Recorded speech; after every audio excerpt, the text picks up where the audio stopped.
We begin with the Utah Jazz, who continue a 5-game East Coast road trip in Philly against the 76ers team that is struggling. Yeah, the 3 worst records in the NBA secure the best lottery odds at 14%, right? The Jazz, they're holding on to that bottom 3 by 1.5 games. A loss in Philly would certainly help out that cause, of course, but the Sixers, they kind of want to lose too. They owe the Thunder their first-round draft pick this year unless it's a top 6 pick. Currently, the Sixers are in the 7th spot, so they're incentivized to lose, right?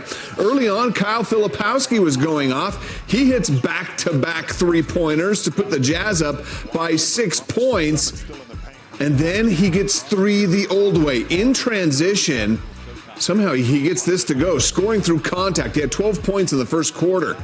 It was Micah Potter off the bench giving the Jazz a 16-point lead, 32-16, but the Sixers end the opening quarter on an 11-0 run. Former Jazz man Jared Butler steals and scores the other way. Jazz lead by 5 after 1.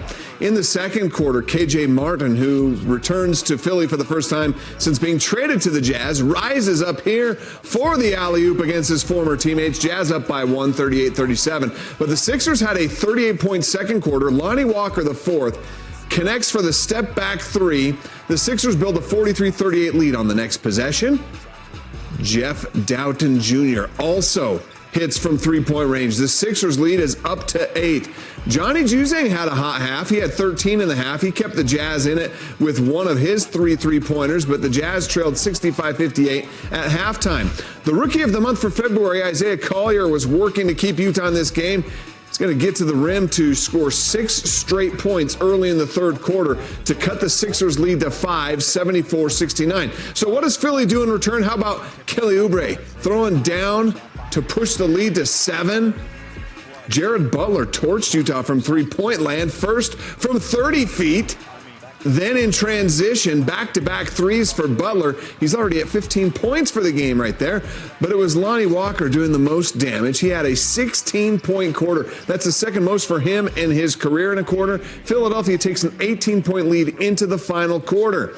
The Sixers' lead grew to 22 points with 8.5 minutes left in the game.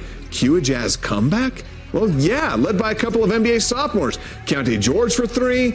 Then Bryce Sensabaugh, he'll pull the trigger from the corner. That started a little bit of a theme here because then Keyonte comes down for another triple. That cuts the lead to 13. Of course, it makes sense that Sensabaugh hits the next one and the next one. A 16-0 Jazz run cuts the lead to 6, 110-104. Jump ahead, 10 seconds to go. Kyle Filipowski leans in for the 3 and hits to cut the lead to 3. After a pair of Philly free throws, Flip does it again from the same spot. Another 3 makes it a 2-point game. With 1 second left, Jazz not able to get the steal. Instead, the foul is called on Collier. Well, it was fun, but that'll do it. Filipowski's career-high 25 points leads the Jazz. Keyonte also had 25. Collier with a double-double, 13 points, 10 assists. Jazz lose 126-122. I do think that there are still signs of the young players improving.